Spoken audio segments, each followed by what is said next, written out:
Modern poetry की तरह modern drama भी कॉम्प्लेक्स है, लेकिन ये कंपैरेटिवली आपको उतना तंग नहीं करेगा जैसे मॉडर्न पोइट्री। क्योंकि मॉडर्न पोइट्स, जो डाइवर्ज पोइट्स हैं, जो तहरीकें हैं, ये एक्चुअली सिलेबस में इतनी ज्यादा शामिल नहीं है। कोई एक आध राइटर बिखरे हुए हैं तो वो इस तरह ऑर्गेनाइज फॉर्म में हमने कभी पढ़े नहीं। जहां तक ड्रामा का ताल्लुक है, वो कंपैरेटिवली आप लोग उसके साथ कुछ ना कुछ तारुफ रखते हैं, लिहाजा ये आपको बहुत आसान रहेगा और समझ ना आने वाली तो इसमें कोई बात ही नहीं है। इसमें हम लेक्चर को डिवाइड करेंगे 3 पार्ट्स के अंदर, बिल्कुल मॉडर्न पोइट्री की तर्ज पे हमने इसको डिवाइड किया है।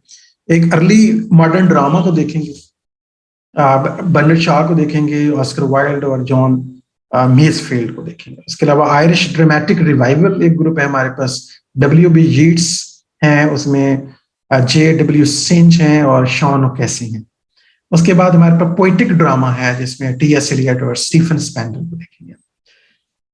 ये भी इंपॉर्टेंट, मोस्ट इंपॉर्टेंट जो ड्रामाटिस्ट हैं हमारे सामने, इनको हम जान लेंगे तो समझ लेंगे आपको मॉडर्न ड्रामा जो है ना आपको समझ में आ गया। तो ये टोटल स्ट्रक्चर है आपके पास। ये कितने ड्रामाटिस्ट हैं? 6 और 2 8 ड्रामाटिस्ट आपके सामने नजर आ रहे हैं। 3 हिस्सों में डिवाइडेड है, तो अगर 3 लेक्चर में भी हम इन्हें कवर करें तो कोई इतनी बुरी बात नहीं होगी। समझने के लिए बेहतर रहेगा, क्योंकि हर ड्रामाटिस्ट की अपनी एक एनवायरनमेंट है और हमने एक इंट्रोडक्शन भी साथ करना है।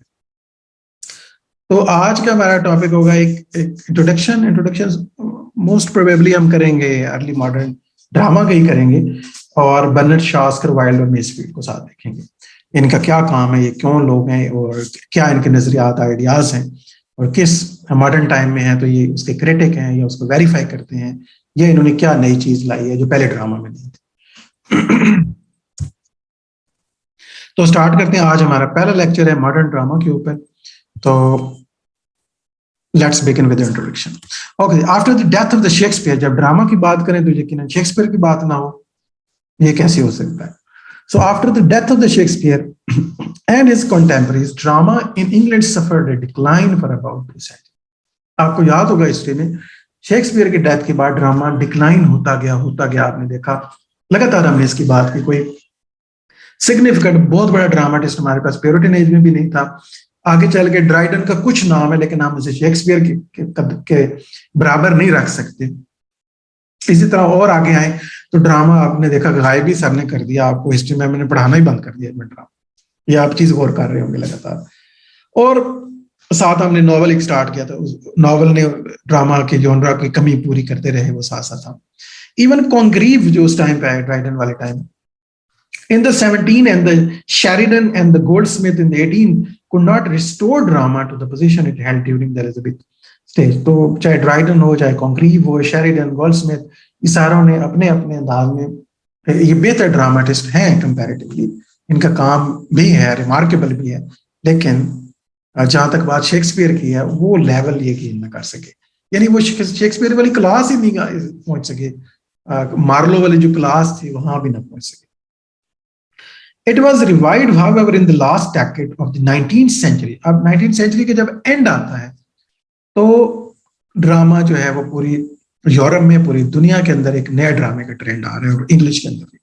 And then there appeared dramatists who have now given it a respectable place in English literature. तो एंड ऑफ 18th century जाके हमारे पास 19th century के एंड के ऊपर जाके कि वो एक कुछ ऐसे ड्रामाटिस्ट हमारे सामने आते हैं जिन्होंने ड्रामा को रिस्टोर किया उस क्लास के ऊपर जहां शेक्सपियर, ठीक है। आप इनको शेक्सपियर के हम पल्ला तो नहीं करा दे पाएंगे, यार इस पर डिबेट होती रहती है, लेकिन ये है कि ये क्लास वही है जो शेक्सपियर ने प्रोड्यूस की। 2 इंपॉर्टेंट फैक्टर्स क्या हैं? 2 important factors were responsible for the revival of the drama इन 1890। अब ड्रामा रिवाइव हो रहा है, वो शेक्सपियरियन क्लास रिवाइव होने जा रही है। 1890s में आ गए, वहां रेनेसां, इतनी सदियां जो गुजर गई, कोई ऐसा ड्रामेटिस्ट ना पैदा हुआ जो शेक्सपियर की क्लास से ही बिलोंग करता हो। तो one was the influence of Ibsen. 2 बड़े इन्फ्लुएंस पड़े हैं इंग्लैंड के अंदर, क्योंकि इब्सन जो है वो उसने ड्रामा लिखना शुरू किया, नॉर्वेजियन राइटर है। The great Norwegian dramatist under which the English dramatist like Bernard Shaw claimed the right to discuss serious social and moral problems in a calm, sensible way. यहाँ पे पहला इन्फ्लुएंस पड़ता है English, क्योंकि हम जो English literature पढ़ रहे हैं तो इंग्लिश में ड्रामा रिवाइव हो रहा है, तो एक यूरोपियन इन्फ्लुएंस इनके ऊपर आता है, और वो है हेनरिक इब्सन के ड्रामे जो है वो असर डालते हैं। हेनरिक इब्सन के ड्रामा यकीनन आप लोगों ने भी कोई ना कोई पढ़ा होगा। कौन सा ड्रामा पढ़ा है भला इब्सन का आप लोग? हेडा कैम्पलेट। हेडा कैम्पलेट पढ़ा है, बिल्कुल। और डॉल्स हाउस पढ़ा होगा यकीनन कोई किसी ने। तो बर्नार्ड शॉ जो हैं उन्होंने असर लिया इब्सन से, उन्होंने बहुत सीखा, उससे इन्फ्लुएंस लिया, और सोशल और मॉरल प्रॉब्लम्स को एक सेंसिबल वे में, एक ड्रामेटिक फॉर्म के अंदर स्टेज पे प्रेजेंट किया।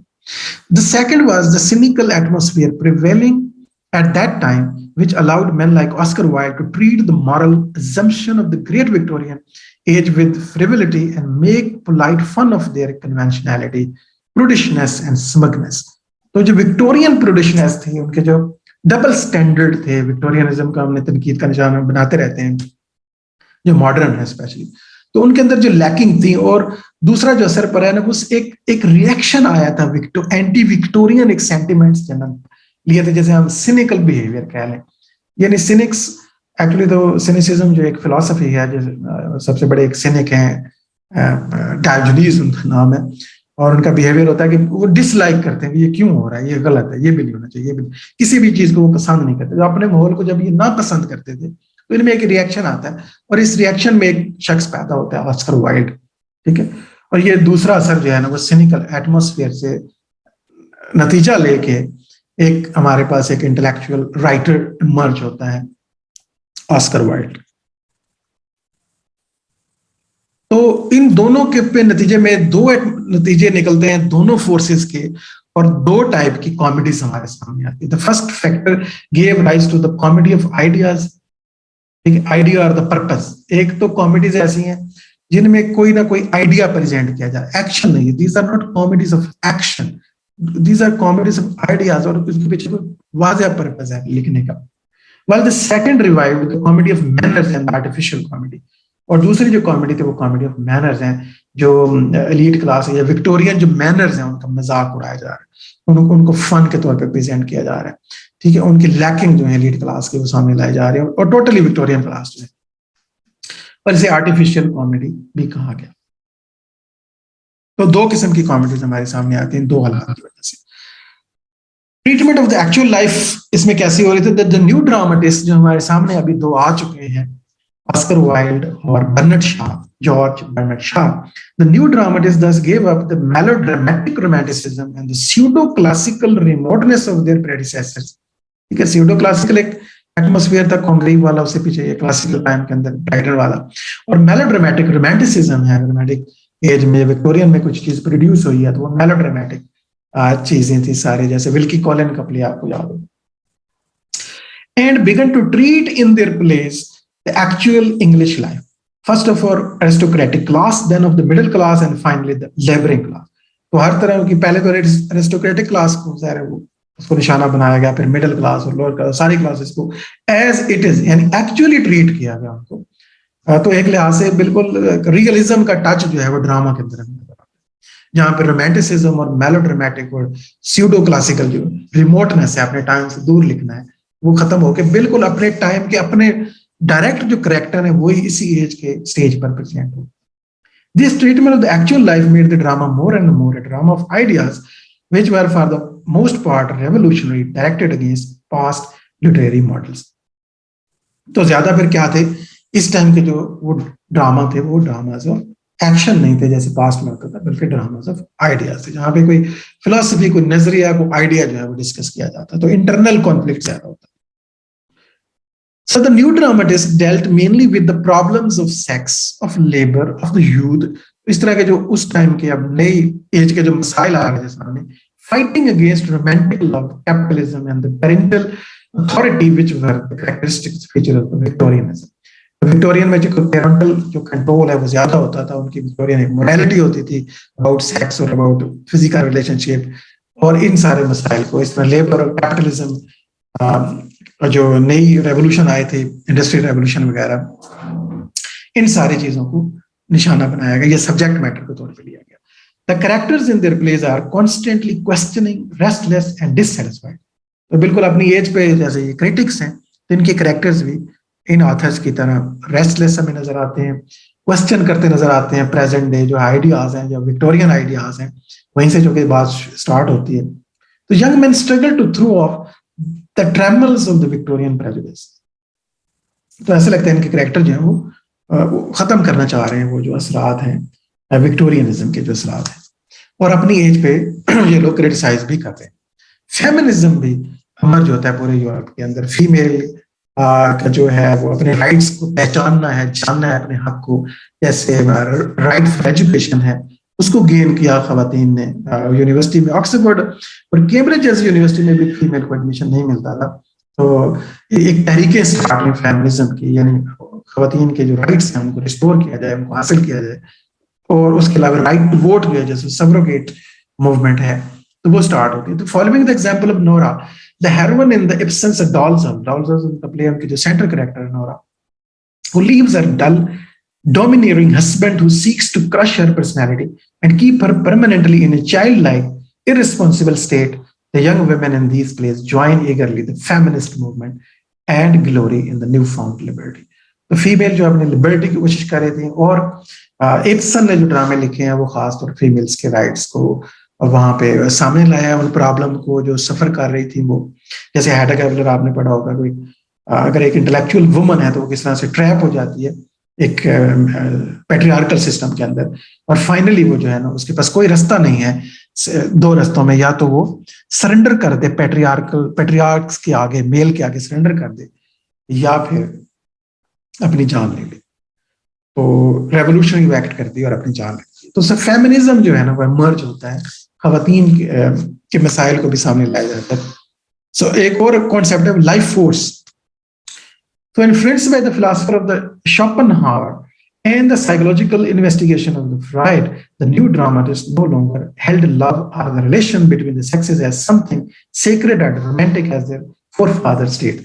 अभी जो विक्टोरियन फोरफादर्स हैं उनकी स्पेशली बात हो रही है, जिन्होंने जो फैमिली रिलेशंस हैं, जो मैन टू वुमन जो रिलेशन है इंसानों के ताल्लुक, जो उनको सेक्रेड उनको या रोमांटिसाइज किया था, अब फ्राइड ने जब उनका तजिया कर दिया और कई तरह की बड़ी शॉकिंग किस्म की एनालिसिस उसने सामने लेके आया। शोपेनहावर भी एक फिलोसोफर है जिन्होंने इस तरह की बातें की। तो इससे इन दोनों के असरात ड्रामाटिस्ट पे पड़े। हम इनके बैकग्राउंड को समझ रहे हैं कि हमारे ड्रामाटिस्ट हैं वो किन नजरियात की बुनियाद पर लिख रहे हैं। They looked upon it as a biological phenomenon directed by the nature of the life force, as Bernard Shaw called it. तो बर्नार्ड शॉ जो है ना, ये जो बायोलॉजिकल फोर्सेस हैं, जो रिलेशन है, सेक्सुअल रिलेशन है, इसको उसने बजाय इसके सेक्रेट यूनियन के बजाय कहा कि ये एक लाइफ फोर्स है, एक नेचर का फिनोमेनन है, एक लाइफ फोर्स का ऐसे नाम दिया, और इसके अपने प्लेस के अंदर इसी नाम से इन्होंने यूज किया। Thus these dramatists introduced nature and the life in drama and loved to make them play their great parts on the stage. तो ये लाइफ फोर्स का कॉन्सेप्ट आगे थोड़ा और भी क्लियर होगा। सो ड्रामास ऑफ आइडियाज, जैसे हम कह रहे थे, ड्रामा ऑफ प्रॉब्लम्स और आइडियाज जो है वो डिस्कस हो रहे थे। In the new drama of ideas were a number of the theories had to be propounded and explained, action became slow and frequently interrupted. But old जो drama है ना वो उसमें क्या होता था कि एक्शन इंपॉर्टेंट होता था, प्लॉट बहुत इंपॉर्टेंट होता था, एक्शन जिसे हम कहते हैं दूसरे लफ्जों में, जहां पे एक्शन कॉन्टिन्यूसली हुआ करता था, और एक स्टेज से दूसरी स्टेज में जब डेवलपमेंट होती थी, एक्शन के एट द वेरी एंड। यहाँ पे क्या हो रहा है कि जो डेवलपमेंट है वो सारी की सारी माइंड के अंदर हो रही है, और आइडियाज जो है वो प्रॉब्लम्स जो हाईलाइट करने की कोशिश की जा रही है। More over the inner conflict was substituted for the outer conflict. जब आप एक्शन को खत्म करके आइडिया को डिस्कस करेंगे, प्रॉब्लम्स को हाईलाइट करने की कोशिश करेंगे, तो उनके डायलॉग्स में वो डिस्कशन होगी। जैसे हैडा गैबलर में देखिए कुछ भी नहीं हो रहा, शादी वो करके आ चुके हैं और जस्ट मौजूद हैं, और अगर देखा जाए तो बहुत कुछ, कोई एक्शन को बहुत बड़ा परफॉर्म नहीं होता, और कोई साल नहीं गुजरते उनकी लाइफ के अंदर, कोई बहुत बड़ी तब्दीलियां भी नहीं आती उनमें, बल्कि महज एक टिपिकल एक प्रॉब्लम है जिसको इब्सन जो बताना चाह रहा है कि ये मसला है, तो एक आइडिया को डिस्कस कर रहे हैं। तो इनर कॉन्फ्लिक्ट ज्यादा इंपॉर्टेंट हो जाएगा। So the inner conflict substitute कर गया आउटर कॉन्फ्लिक्ट, यानी पहले बाहर सामने एक विलन होता था, उसका मुकाबला में करना होता था, एक हीरो को उसे मारना होता था, और उन दोनों के दरमियान एक कंपटीशन चलता था लगातार। अब जो है वो विलन जो है वो वो सोशल सिस्टम हो सकता है, और हीरो और हेरोइन के इनर माइंड में जो डिसीजन है वो अब वो बहुत अहम है, और वो क्या लेता है, ये लेती है, इसके ऊपर सारा ड्रामा जो है वो घूम रहा है। और प्रीवियस रोमांटिक ड्रामा से भी ये अलग है। सो कॉमेडी ऑफ मैनर्स, एक तरफ जो है वो ड्रामास ऑफ आइडियाज हैं, और एक दूसरी तरफ हमारे पास एक कॉमेडी ऑफ मैनर्स की टाइप भी आती है। In the field of the non serious comedy there was a revival in the 20th century of the comedy of manners. The modern period, to the great extent, is like the Augustan period because of the return of the witty satirical comedy, which reached its climax in the hands of the Congreve in 1700s में, जब Congreve ने किसी हद तक revive की थी वो जो विटी और जबरदस्त किस्म की सटायर वाली कॉमेडी जो थी, वो दोबारा से हमारे सामने आती है कॉमेडी ऑफ मैनर्स के नाम से।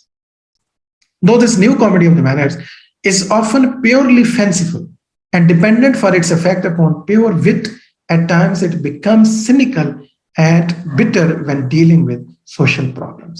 तो चूंकि चाहे ये कॉमेडी थी, चाहे सीरियस मसले को देखा जा रहा था, लेकिन दोनों सूरतों में जो है ना वो सोशल प्रॉब्लम्स लाजमी तौर पे हर प्ले जो है वो डिस्कस करता है।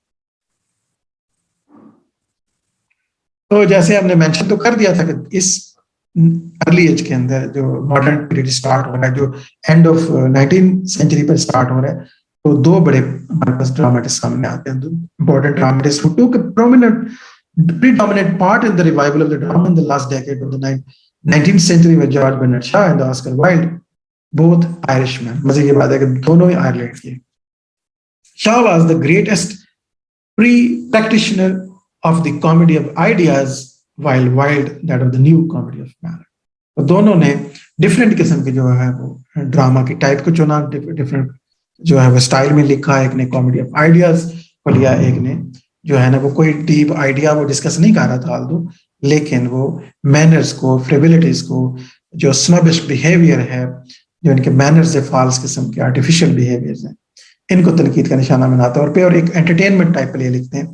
लेकिन ऑल दोस्त पे भी डिफरेंट नजरियात पाए जाते हैं कि शायद वो भी प्लेफुलनेस का एक और कॉन्सेप्ट आगे पोस्ट मॉडर्न में आता है, शायद वो उससे रेलेवेंट है। शॉ और वाइल्ड के अंदर अभी उनको पर्टिकुलर भी उनके ड्रामास हम देख लेंगे, लेकिन बात अगर समझने के लिए इनके दरमियान देखा जाए क्या फर्क है, तो Shaw who was a great thinker represented the Anglo Irish tradition. Ireland से तो था और साथ उस ट्रेडिशन को भी साथ लाया, और वो एक बहुत सोचने वाला एक इंटेलेक्चुअल इंसान था। Wilde, on the other hand, lived a life of luxury and frivolity, was not a deep thinker, according to critics, as Shaw was. कि Wilde उतना deep नहीं था as a thinker, अपने टाइम के एतबार से, अब शायद उसने नहीं मनवाया। And his attitude to life was essentially a playful one, बिल्कुल playful, एक बड़ा light attitude था Wilde का, और Shaw का जो है ना वो उसमें आपको thinking material मिलेगा, या एटलीस्ट फिलोसफी अपेरेंटली मिलेगा। The success of the Wilde, Oscar Wilde, as a writer of the artificial comedy or the comedy of manners, जिसके दो नाम हैं, artificial comedy भी कहते हैं और comedy of manners भी कहते हैं, was mainly due to his being a social entertainer. तो क्रिटिक्स का ये है कि ये अपने टाइम पे शाह से भी ज्यादा मकबूल हुआ, आल्दो इनकी लाइफ के बाद यकीनन बर्नार्ड शॉ के प्ले ज्यादा मकबूल हो गए होंगे। इसकी एक वजह थी इनके प्योर एंटरटेनमेंट इनके प्ले के, इसी वजह से ये आज तक सरवाइव भी करते हैं। Wilde may be considered therefore as the father of the comedy of pure entertainment and the Shaw is the father of the comedy of ideas. तो ये अपनी अपनी नई तर्ज की जो कॉमेडीज हैं उनके ये ओरिजिनेटर, उनके ये फादर समझे जाते हैं। Other modern writers who have followed Wilde directly are Somerset Maugham and Newell Coward. तो उसके अलावा इन लोगों ने भी जो है ना वो फॉलो किया है इस ट्रेंड को, स्पेशली वाइल्ड को सोमरसेट मोहम ने कॉपी किया है, लेकिन हम देखेंगे कि सबको तो शायद नहीं हम डिस्कस करेंगे। इब्सन से मुतासिर हो गए शाह, लेकिन इब्सन और इसमें भी कोई फर्क हो सकता है, तो वो क्या है, ही alone had understood the greatness of Ibsen, यानी शाह की हम बात करें, इन्होंने अंडरस्टैंड किया कि इब्सन के जो प्लेज हैं वो बहुत ग्रेट हैं, बहुत कंट्रीब्यूशन कर रहे हैं, और अपने टाइम पे वो बड़े मकबूल थे क्योंकि वो बहुत कंट्रोवर्सीज जनरेट कर रहे थे, एक माशरे के अंदर एक डिबेट जनरेट कर रहे थे। तो ये प्लेस जो थे ना, ये सोशल पर्पसेस के लिए लिखे जा रहे थे, सोसाइटी में बदलाव लाने के लिए। इसलिए जब इब्सन के प्ले आते थे तो अब वो हर जगह डिस्कशन का मौजू बन जाते थे। जिससे यकीनन लोग सोचा करते थे कि ये प्रॉब्लम है, और खवातीन को भी जो है ना वो बहुत तहरीक मिली इस बात से, और उनकी मूवमेंट भी चली। And he decided that like Ibsen's his play would also be the vehicle of ideas. तो इब्सन कि इस चीज को देखते हुए बर्नार्ड शॉ ने सोचा कि मेरे जो प्ले हैं वो भी मेरे जो आइडियाज हैं जो मैं लोगों तक पहुंचाना चाहता हूँ, मैं भी मुआशरे में तब्दीली लेके आना चाहता हूँ, तो क्यों ना मैं अपने आइडियाज को प्ले को जो है ना वो व्हीकल बनाऊं अपने आइडियाज को स्प्रेड करने के लिए। But unlike Ibsen's grim and the serious temperament, Shaw's was characterized by the jest and the verbal wit।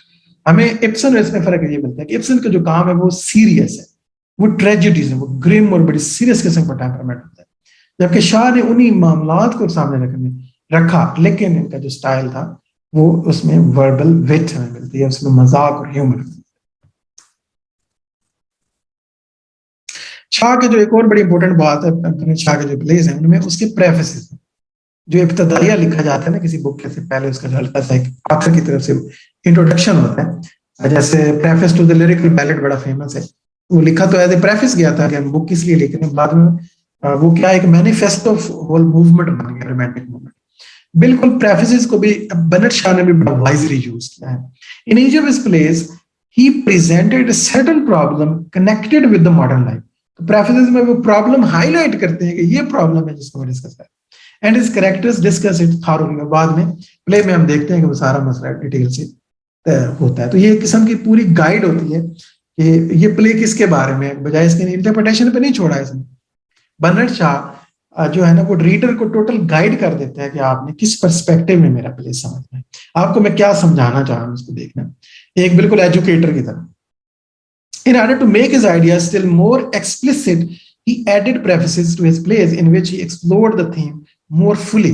The main burden of his play is that the civilized man must either develop or perish। और उसका नजरिया है कि माशरे को बदलना होगा वरना ये खत्म हो जाएगा। सिविलाइज्ड जो मैन है, जो मॉडर्न मैन है, उसको पॉजिटिव वे में ये तब्दीली लेके आना चाहता है, उसको बदल देना चाहता है।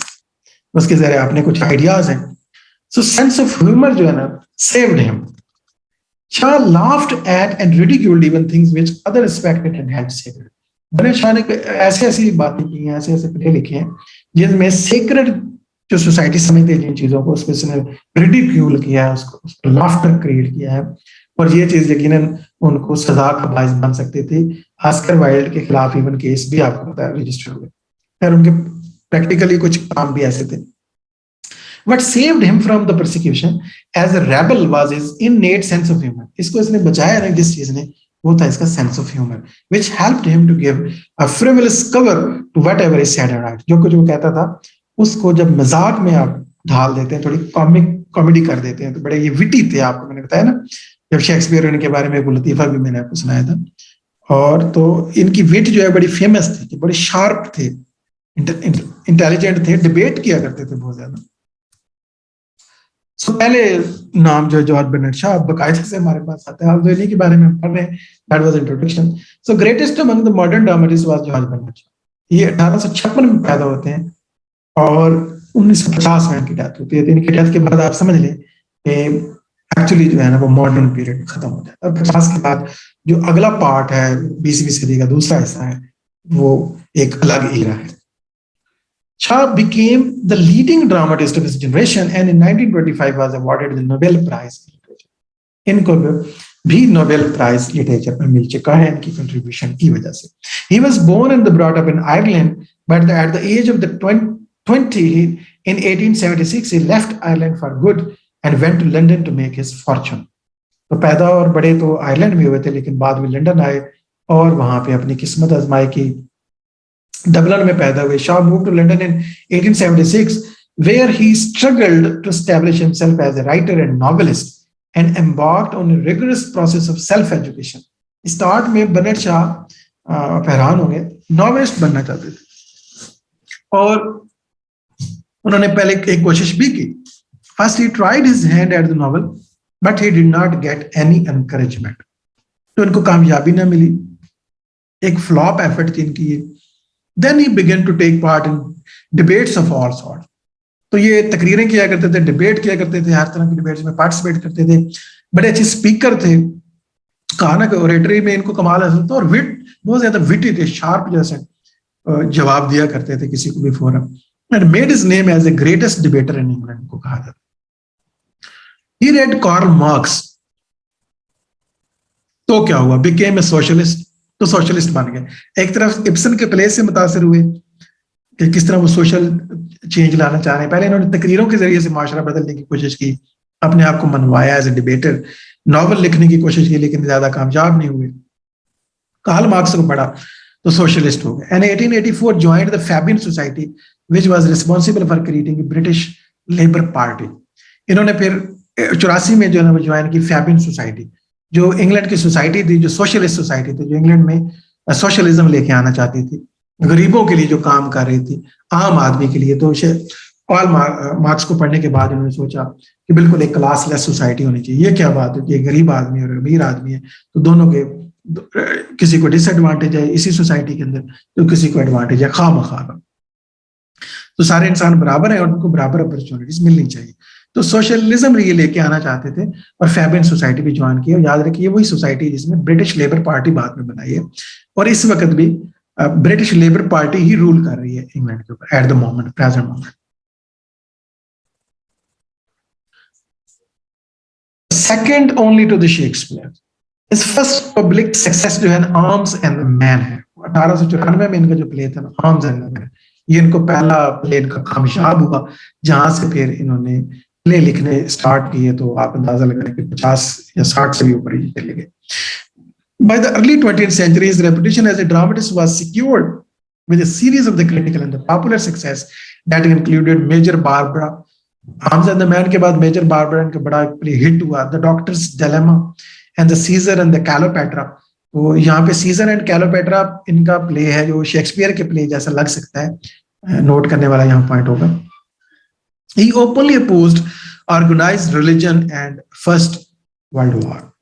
ठीक है, और इन्होंने अपने ख्यालात का इजहार ये बड़े बरमला किया करते थे, और फर्स्ट वर्ल्ड वॉर जो लड़ी जा रही थी उसको भी इन्होंने खुलेआम अपोज किया। इन्होंने जो रिलीजन और ऑर्गेनाइज रिलीजन के ये बहुत खिलाफ थे, स्पिरिचुअलिटी के हक में थे, और continue to write prolifically until short before his death age 94। काफी लंबी उम्र इन्होंने पाई और इसलिए बहुत ज्यादा प्ले लिखने में भी कामयाब हुए। Having refused all state honors including the Order of Merit in 1946, में स्टेट इनको ऑर्डर देना चाह रही थी, अवार्ड भी, ऑर्डर ऑफ मेरिट, लेकिन उन्होंने इनकार कर दिया। He has regularly been rated among British dramatists as second only to Shakespeare। और अक्सर इनको इंग्लैंड के जो दो बड़े ड्रामेटिस्ट अगर आप उठाते हैं टॉप 2, तो अब ये जो है आपको सेकंड नंबर पे वो बर्नार्ड शॉ को ही रखना पड़ेगा। The word, even Shavian जो वर्ड है, Shavian has entered the language as encapsulating Shah's ideas and his means of expressing them। तो शाह का जो आइडिया, उसका जो स्टाइल और सारा कुछ शावियन कहते हैं, एज एन एडजेक्टिव भी इंग्लिश लैंग्वेज के अंदर शामिल है। लाइफ फोर्स पर हमने हल्की सी बात पहले की है कि लाइफ फोर्स क्या है। He was also a ferocious reader and came under the influence of the Samuel Butler Yeats, whom he described as the greatest writer of the later half of the 19th century। अपने जो Ireland के dramatist हैं उनमें ये Buttler Yeats को भी पसंद करते थे। And Shah was especially impressed by the Butler's dissatisfaction with the Darwinian theory of natural selection। और बटलर जो है ना वो बिल्कुल लाइक नहीं करते थे, आपको तो मॉडर्न लॉजिकल और साइंटिफिक आइडियाज के बहुत खिलाफ थे। लास्ट टाइम ने एज ए पोएट देखा था हमने उनको, लेकिन उनकी जो डिससेटिस्फैक्शन है डार्विन की थियरी की तरफ, नेचुरल जो सिलेक्शन है, डार्विन के जो एवोल्यूशन का कॉन्सेप्ट है, इसमें उनको प्रॉब्लम क्या लगता था। According to the Butler, Darwin had banished mind from the universe. तो डार्विन ने एक्चुअली तो बिल्कुल एक साइंटिफिक नजरिया दिया है, वो माइंड का अगर नजरिया देता भी तो एक साइंटिस्ट है, तो उसको प्रूव कैसे करता, क्योंकि साइंस में हर बात कहने के बाद आपको उसका एविडेंस देना होगा। तो डार्विन ने अपनी थ्योरी के अंदर एक यूनिवर्सल माइंड एक नहीं रखा। By banishing purpose from the natural history, तो इनका ख्याल है कि एक पर्पस ही खत्म हो गया, जब कोई डिजाइनर ही नहीं, उसके पीछे कोई माइंड ही नहीं काम कर रहा। Shaw came to believe in the force which Butler had described as the mysterious drive towards greater power.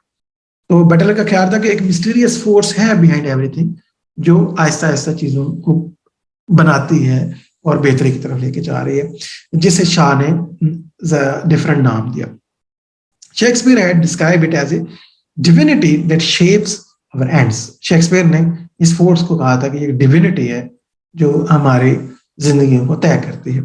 And Shaw termed it as a life force. तो शाह का ख्याल था कि हमारे अंदर या नेचर के अंदर एक फोर्स पाई जाती है और वो है लाइफ फोर्स।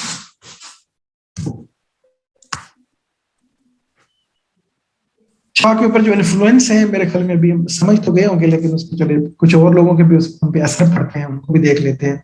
अभी तक हमने इब्सन की बात की है, यीट्स को बात किया। Two other writers who provoked the critical mind of Shah during his formative period were Ibsen, a Norwegian dramatist, and the Friedrich Nietzsche, a German philosopher. दो डोमिनेट जो बात हमें पढ़ना शाह के माइंड पे पढ़ते हुए नजर आते हैं वो है इब्सन का और दूसरी तरफ फ्रेडरिक नीत्शे का, जो जर्मन फिलोसोफर है, जिन्होंने सुपरमैन का कॉन्सेप्ट दिया था। ये वो वाले नीचे 10 पोक ज़ारातुस्त्रा जो उनकी बुक है। took his admiration for the intellectual strong। तो यहाँ थोड़े से शायद किसी की वॉइस आ रही है, let me correct it. Mic तो नहीं आने, नहीं ठीक है। तो हम बात करें कि शाह के ऊपर दो बड़े आथर का हमें डीप इफेक्ट मिलता है, और वो है इब्सन का, नीत्शे का। उसके अलावा बटलर से मुतासिर थे और कार्ल मार्क्स को से भी इन्होंने असर लिया। From Nietzsche Shah took his admiration for his intellectual strong, the aristocrats of the human species, the Superman का जो खास तौर पे कॉन्सेप्ट है, who know their own minds, pursue their own purpose। Superman क्या होता है? जो अपने ज़हन को समझता है, जो अपना मकसद रखता है और उसको हासिल करता है। win the battle of life and extract from it what is worth having। जो फुल एक्सटेंट पे जाके जीता है और जिंदगी की जो लड़ाई है उसमें मुकम्मल पार्टिसिपेट करता है और हर चीज उसमें से निकाल लेता है जितना कुछ उसके अंदर मौजूद है। So Ibsen whose doctrine be thyself, which was very much like Nietzsche's theory of Superman। तो बिल्कुल इब्सन के अंदर भी एक कॉन्सेप्ट मिलता है एक फोर्स का, जैसे बी दाई सेल्फ वो कहता है, और इसी तरह नीत्शे के अंदर सुपरमैन का कॉन्सेप्ट, वो says yeah to life. Yeah to life mean yes to life. Superman जो होता है वो हमेशा जिंदगी को नो नहीं कहता, वो मायूस नहीं होता वो कभी भी, हत्ता कि मीनिंग नहीं है कोई लाइफ के अंदर उसके ख्याल में होते, बल्कि वो खुद अपने लिए खुद मीनिंग तैयार करते हैं और अपना मकसद खुद रखता है और जिंदगी को पूरे जज्बे के साथ जीता है और यस टू लाइफ बोलता है। And give a dramatic presentation of it by picturing it in his place the life of the middle class people with relentless realism। और शाह के ऊपर ये इब्सन के नजरियात हो, चाहे उनकी लाइफ फोर्सेस का ताल्लुक होता है बी दाई सेल्फ का, या सुपरमैन का कॉन्सेप्ट हो, या कार्ल मार्क्स का सोशलिज्म का थ्योरी हो, और या डार्विन के साथ जो डिससेटिस्फैक्शन है, डिसएग्रीमेंट हो, बटलर यीट्स का, ये सारे पॉइंट जो है इनको कलेक्ट करके शाह के ऊपर ये असर पड़ते हैं और इनके प्लेज में हमें ये सारे एलिमेंट हमें नजर आएंगे।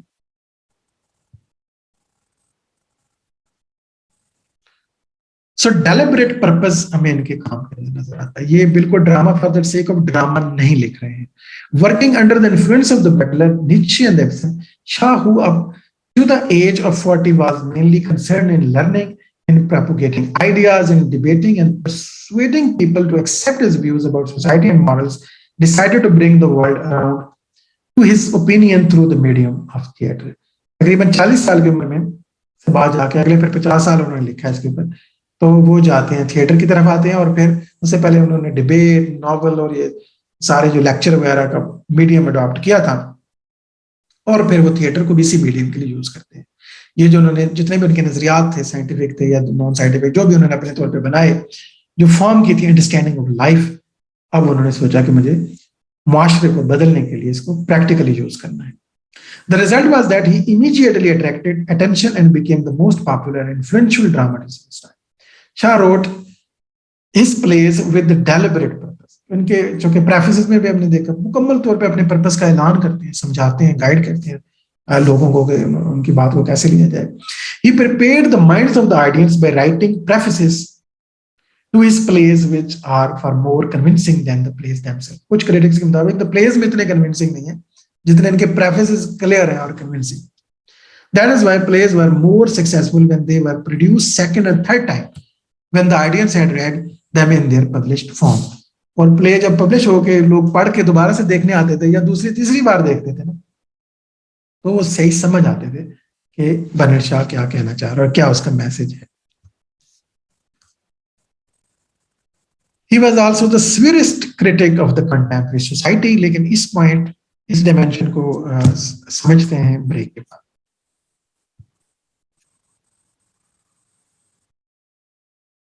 हैं अभी तक जो हमने पढ़ा है, एक बात तो बहुत क्लियर है कि भी बिल्कुल अभी हम बैकग्राउंड हम समझ आए हैं शाह के माइंड और उसके इन्फ्लुएंस, उनकी फॉर्मेशन को समझ रहे हैं, ताकि वंस फॉर ऑल आप उनके प्लेस के बारे में एक अच्छा गैस भी बना सकें और समझ सकें कि बर्नार्ड शॉ किस बैकग्राउंड में लिख रहे थे. तो और समझने में कोई डिफिकल्टी नहीं है, आज तो इनमें हमने काफी स्लाइड्स इन्वेस्ट की हैं, लेकिन एक्चुअली कोई इसमें कोई इतनी पेचीदा रॉकेट साइंस नहीं है. So he was also the severest critic of contemporary society. Slide का हमारा हेडिंग है, ये अपने टाइम पे अपनी कंटेम्परेरी जो सोसाइटी थी, अपना जो टाइम था, इन्होंने इनके ये बहुत बड़े क्रिटिक थे. In most of his place Shah himself is the chief character. ऐसा लगता है कि ये खुद ही कैरेक्टर हैं, खुद ही मौजूद है अपने, and appearing in different disguises, क्योंकि ये ऐसा लगता है खुद ही आए हुए हैं हर कैरेक्टर के अंदर और लोगों को समझा रहे हैं या माशरे पे तनकीद कर रहे हैं. Other characters represent types which Shah had studied thoroughly.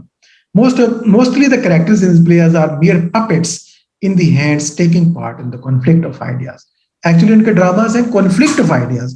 So ideas जो है वो स्टेज पे प्रेजेंट, के कैरेक्टर्स जो है हमें महज पपेट लगते हैं, जो मुकम्मल तौर पे शाह के हाथ में है.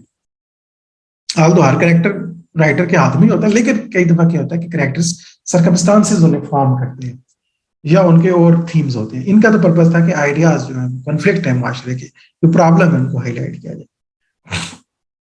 सो in all his plays he is a, कुछ क्रिटिक्स के मुताबिक तो बिल्कुल सामने सामने ये प्रोपेगेंडिस्ट और प्रॉफिट की तरह बिहेव करते हैं, सीधी सीधी बात करते हैं. So he criticises mental servitude, moral slavery, जिनको खास तौर पे जिनको ये निशाना बनाते हैं जिन आइडियाज को, मेंटल सर्विट्यूड को खास तौर पे, मॉरल स्लेवरी, सुपरस्टिशन को, sentimentalism, selfishness and all rotten and irrational ideas. तो ये जो इरेशनैलिटी है, ये जो सुपरस्टिशन है, सेंटिमेंटलिज्म है और स्लेवरी है, जो मॉरल स्लेवरी है खास तौर पे, और इवन ऑर्गेनाइज्ड जो रिलीजन है उनका, उसको भी इन्होंने तनकीद का निशाना बनाया. So all his plays are concerned with ideas and he is a staunch enemy of the sentimental. कहीं भी उनको जज्बातियत नजर नहीं आती कि इमोशन को फॉलो किया जाए, दिल को फॉलो किया जाए, नहीं, ये हमेशा अकल के follow. So he passes by the subtler, finer elements in the individual and fails to arouse emotions. But in spite of his being the severest critic of the contemporary society, his inherent sense of humor, joviality and generous temperament produced no bitterness. लेकिन इनके place bitter नहीं है, ठीक है, उसमें कोई bitterness हमें नहीं मिलती है. उसकी वजह इनका लाइट मूड है, इनका विटी होना है और इनका ह्यूमर है. इनका जो सेंस ऑफ ह्यूमर है, ये बिल्कुल हमें कंपेयर हम इनको कर सकते हैं, लेकिन हमारे जन में पोइट आ रहे हैं, वो हैं, मतलब कौन से पोइट हैं जो तनकीद भी करते हैं लेकिन बहुत ह्यूमरस वे में. याद है आपको? सर डॉक्टर जॉनसन तो नहीं? चौसर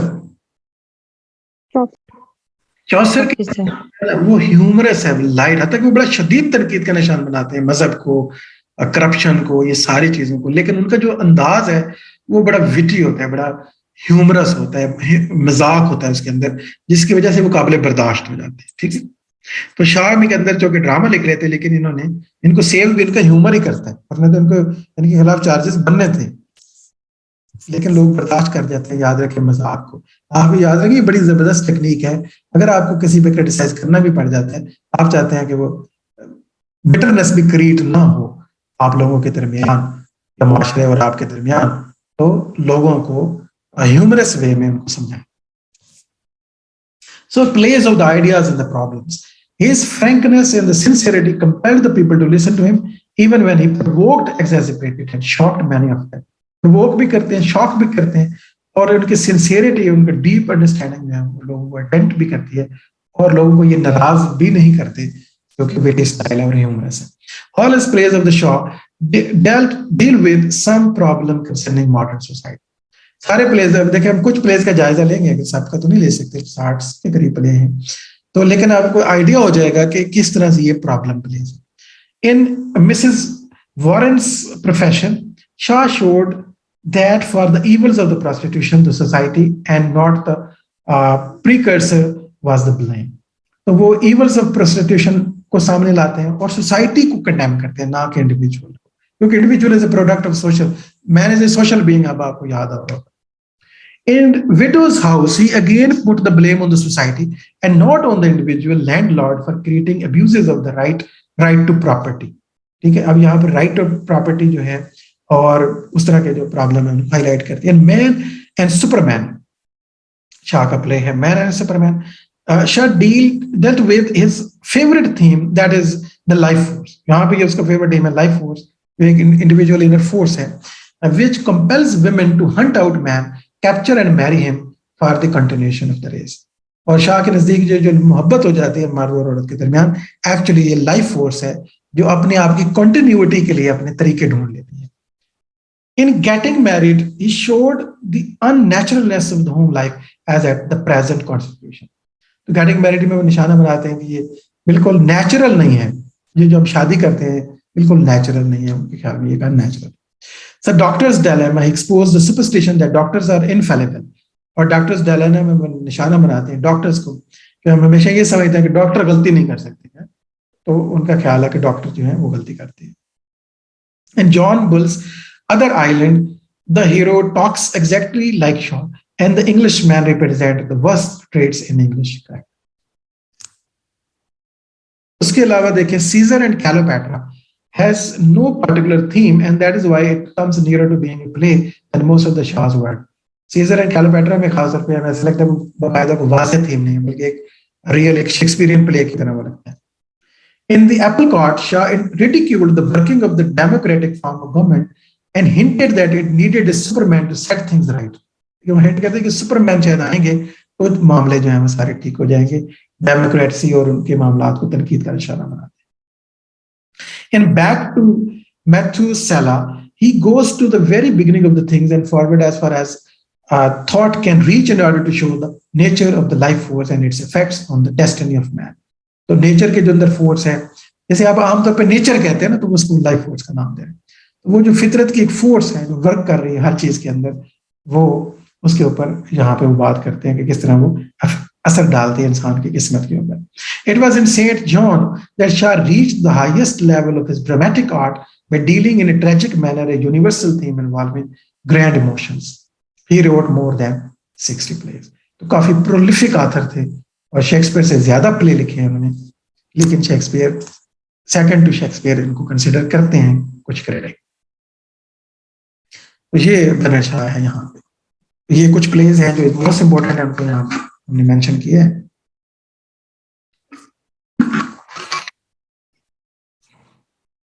और इंपॉर्टेंट जो कॉन्सेप्ट हैं जैसे लाइफ फोर्स वगैरह का कॉन्सेप्ट है, ये सुपरमैन का कॉन्सेप्ट है, और शाह के ऊपर जो इन्फ्लुएंसेस हैं वो भी आप देख सकते हैं स्लाइड्स को रिवाइज करके, दोबारा से लेक्चर को सुन के। दूसरे हमारे ऑथर हैं जो बड़े, वो हैं जी Oscar Wilde, was born in 1856, में सेम बर्थ डेट है, 1900 में इनकी डेथ होती है। Another dramatist who took an important part in the revival of the drama in the later part of the 19th century was Oscar Wilde. Oscar Fingal of Flatherty Wills Wilde, ये इनका पूरा नाम है अगर आप याद रखने में इंटरेस्टेड हैं। It was only during the last 5 years of his life that he turned his attention to the writing on the stage. इन्होंने बिल्कुल आखिरी उम्र में जाके, पहले आपको पता है स्टैटिक मूवमेंट के साथ अटैक थे, इन्होंने पोइट्री की है, इन्होंने स्टैटिक पोइट भी थे और wrote only novel the picture of Dorian Gray, और फिर लास्ट 5 साल अपनी आखिरी जिंदगी में डेडिकेट किए ड्रामास को, और उनकी वजह से उनको बहुत ज्यादा फिर मकबूलियत भी मिली। During his lifetime, his plays became very popular and they were thought to represent a high mark in English drama. It was mainly on account of their style. इनका जो स्टाइल है वो epigrammatic, graceful, polished and full of wit. They appeal to the audience. और इनके plays आज भी अगर आप जिन्होंने पढ़ा है इनका कोई एक आध प्ले, वो यकीनन इनके प्ले से बहुत अम्यूज हुए होंगे। Some of critics say that his plays are all superficial. ठीक है। कुछ क्रिटिक्स का ख्याल है कि बिल्कुल सत्य ही है, इनमें कोई डेप्थ नहीं है, कोई कोई जो है फलसफा ही नहीं है, कोई बात को आइडिया नहीं है, बड़े सुपरफिशियल किस्म। And none of them adds to our knowledge और अंडरस्टैंडिंग ऑफ लाइफ। इनको देखकर ना तो हमें जिंदगी की समझ में कोई इजाफा होता है, ना ही हमें कुछ मिलता है, कोई इल्म नहीं मिलता। जैसे बन्नट शाह के प्लेस पे आपको आइडियाज मिलेंगे, ठीक है, आपका ज़हन डेवलप होगा, माशरा डेवलप होता है। अब ये साइड ऑफ क्रिटिक इस तरह से सोचती है। Some other critics say that they show no meaning of life but playfulness. बल्कि ये इनका जो meaning of life, no meaning of life present करना है, this is also a some meaning of life in a way, कि playfulness का concept post modernism में जाके और खोल के सामने आता है। सो इनके जो फेमस है लेडी विंडरमेल्स फैन 1892 के अंदर आता है, ज्यादा मकबूल नहीं है शायद ये। A woman of no importance, an ideal husband and the importance of being earnest are the four important comedies of Wilde. O Wilde नहीं है यकीन, ये ऑफ वाइल्ड ऐड कर देते हैं यहाँ पे एफ को। तो ये इनके फेमस फोर जो है वो कॉमेडीज हैं।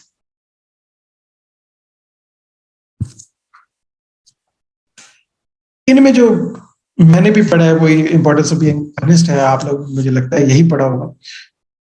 Wild calls this a trivial comedy for serious people. मेरा phrase है ना, trivial comedy for serious people.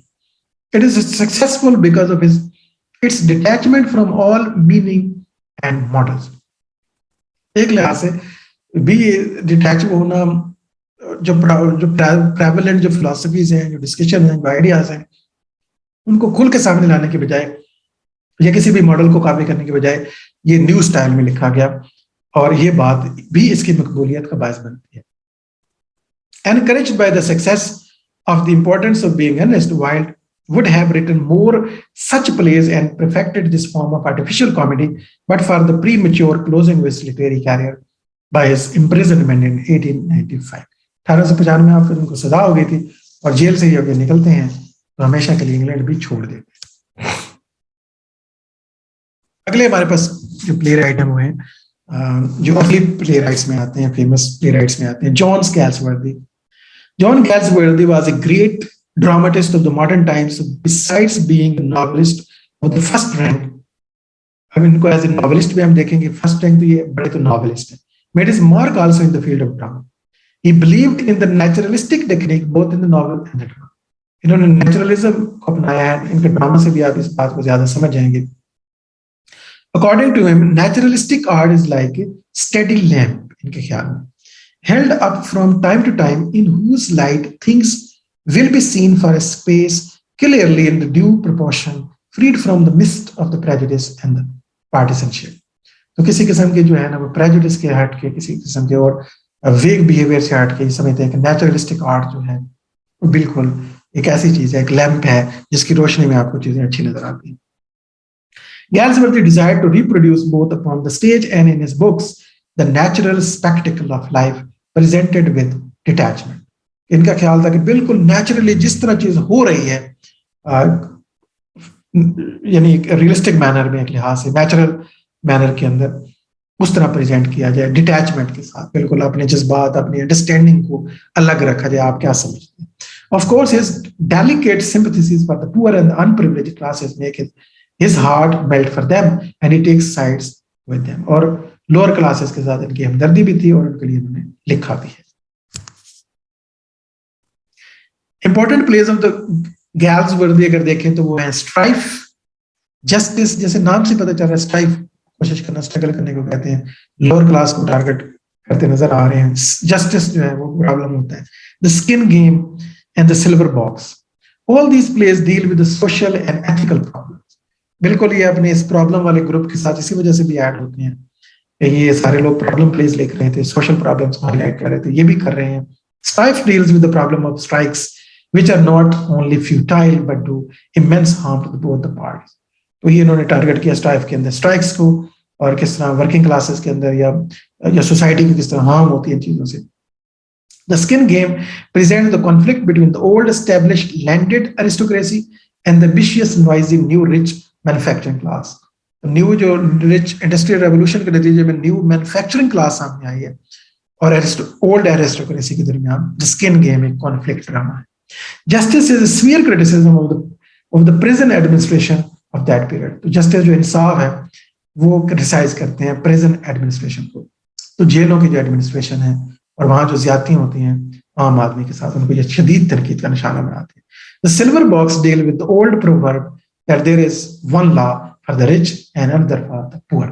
The silver box जो इस पुराने मामले को डील करते हैं, जहाँ कहा जाता है अमीर आदमी के लिए और कानून होता है और गरीब आदमी के लिए और कानून होता है। तो इस मामले को ये हाईलाइट करते हैं और आप देख रहे हैं कि लॉ एंड ऑर्डर और इन चीजों पर इनका ज्यादा फोकस है। अगले हमारे पास play writer John Masefield, another dramatist belonging to the same school as Galsworthy and the Granville Barker is Masefield. Though he clings to the natural world and is confirmed realist, he is wrapped in the spirit of mysticism.